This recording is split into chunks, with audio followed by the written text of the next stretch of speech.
বলেন তো ভারতে কোন নবীর মাজার আছে?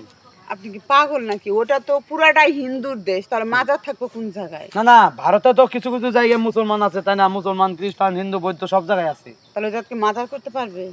মানে মুসলমানের অঙ্কটা কম, হ্যাঁ, হিন্দুটা বেশি, তাহলে হিন্দুরা কি ওখানে মাজার করতে দিবে? কখনোই দিবে না।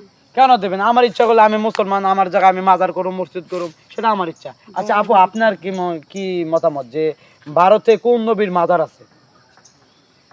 আমি জানি না। দেন, এখানে পুরস্কার আছে 3000 টাকা, যে আগে বলতে পারেন সে 3000 টাকা তাহলে পাবেন। টাকাটা দিয়ে দেন যে না না, টাকা তো অবশ্যই দিব, আপনি তো সঠিক উত্তর দেন নাই। আপু বলেন। মাজার বলতে পারতাছি না ভাই। বলতে পারতেছেন না? আচ্ছা, আপনি একটু চেষ্টা করে বলেন। আমি তো বললাম ভারতে কোনো জায়গায় মাজার নেই, হুম। আমার জানা মতো নেই, কারণ আমার জানা মতো ওই দেশটা হিন্দুর দেশ, হিন্দুরা বসবাস করে বেশি, আর মুসলিমরা মানে কম বসবাস করে, তাহলে ওখানে তারা মাজার দিতে দিবে কিসের জন্য?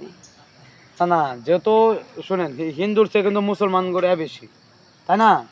কারণ আমরা যদি আমাদের বাংলাদেশেও তো মনে করেন যে অসংখ্য হিন্দু অসংখ্য মুসলমান, তাই না? তাহলে আমাদের দেশে তো মাজার আছে, মসজিদ আছে, সব কিছু আছে। কারণ আপনার বলা হচ্ছে যে ভারতে কোন নবীর মাজার আছে। তাহলে আমার প্রশ্নের উত্তর জানা নেই। আপু, আপনি আরেকবার চেষ্টা করেন, দেন 3000 টাকা। আপনি কিন্তু অনেক সুন্দর সুইট গার্ড, আপনি যদি 3000 টাকা নেন, মেকআপ করতে পারবেন, পার্লারে যেতে পারবেন, তাই না? আপনার টাকাটা খুব দরকার। আমি বলতে পারতাছি না তো ভাইয়া। ও বলতে পারতেছে না, আর আমি বলছি, তারপর মনটাকে শক্ত করে, শক্ত না করলে বলতে পারবেন না তো। একটু জোর কাটেন যে আমি পারমু, আগে হার মানেন, তাইলে তো হয় না। হার মানা যাবে হিন্দু না। দেশে মাজার থাকে এটা আমি শুনি না। কিন্তু ভারতের দেশ তো পুরোটা তো হিন্দু না, মুসলমান তো আছে, তাই না? মুসলমান তো আছে অবশ্যই। আমার জানা নাই। দর্শক, ভারতে কোন নবীর মাজার আছে যদি কারো জানা থাকে তাহলে অবশ্যই আমাদের কমেন্টে জানাবেন। আমি আবারও আপুদের কাছে জিজ্ঞাসা করছি, আপু আপনি আরেকবার চেষ্টা করেন যে ভারতে কোন জায়গা কোন নবীর মাজার আছে। আপনার সঙ্গে কথা বলতে বলতে আমার মাথা মানে পাগল বানিয়ে দিয়েছে।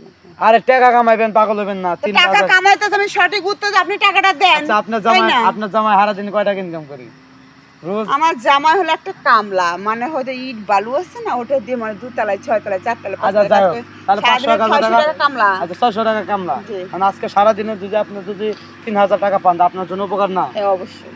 আপু, হ্যাঁ অবশ্যই তো। এখন বলতে পারবেন না যে ভারতে কোন নবীর মাজার আছে? দর্শক, ভারতে কোন নবীর মাজার আছে যদি কারো জানা থাকে তাহলে অবশ্যই আমাদের কমেন্টে জানাবেন। তো আরেকবার চেষ্টা করেন।